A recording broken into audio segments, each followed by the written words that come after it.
Welcome this morning to our program. We're going to be talking about becoming the real you. And you know, that's a very abstract kind of sounding subject. But to me, it's very, very important because to me, life is like a diagram sentence. Every sentence has a subject and a verb and usually a direct and or indirect object, right?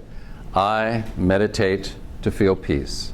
I go to work to finance a lifestyle for my family or provide a service to other people.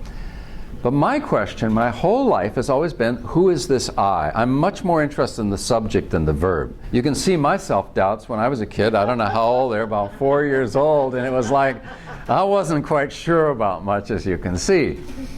And you know, I went to kindergarten and played Little League baseball, and I was in the Boy Scouts, and you know, I did all of those things. So I had every reason to be happy, but I wasn't, because I was still seeking something else, but I didn't know what it was. You know, it's kind of a haunting quality to be looking for something and you don't know what it is. And so my whole youth was very busy. I was an actor.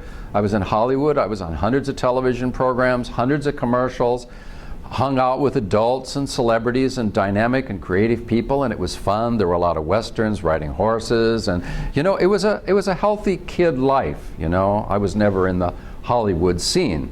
It was just fun and bit parts. But then I started traveling, and I went with a church group actually and lived on an island in Greece for a summer, and we built a youth hostel, and then I went another year and lived in Germany and built a church.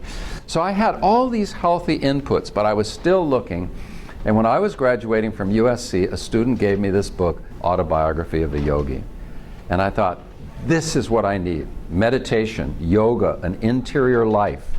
I could sense the venerability and the depth and the scope of all of that was what I didn't have. I didn't have that, I don't like to use the word cosmic context, but that's what I was missing.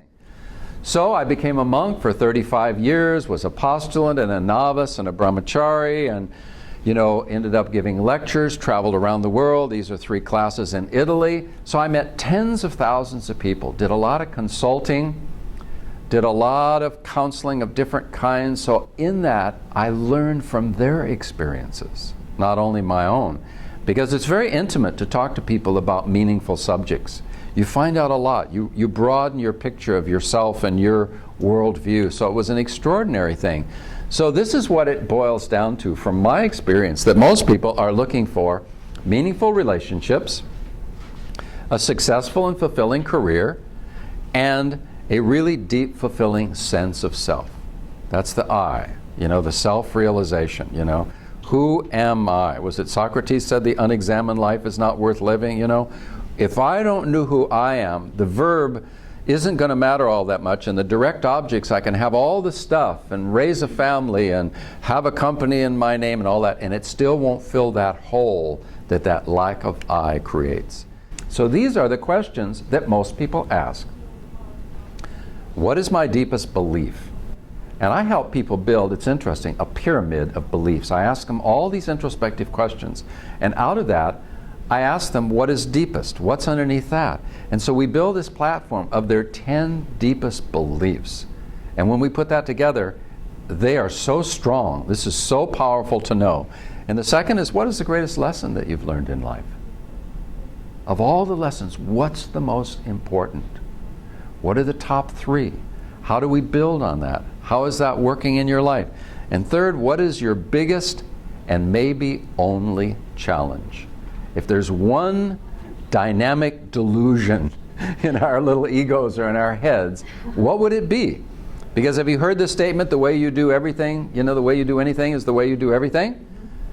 We're very programmed. So if we have a paradigm that has a chink in it, we're going to carry that with us into everything. If we have needs or subconscious desires that are unfulfilled or unresolved issues, it's going to play out everywhere, in our relationships, in our career, and in our sense of self.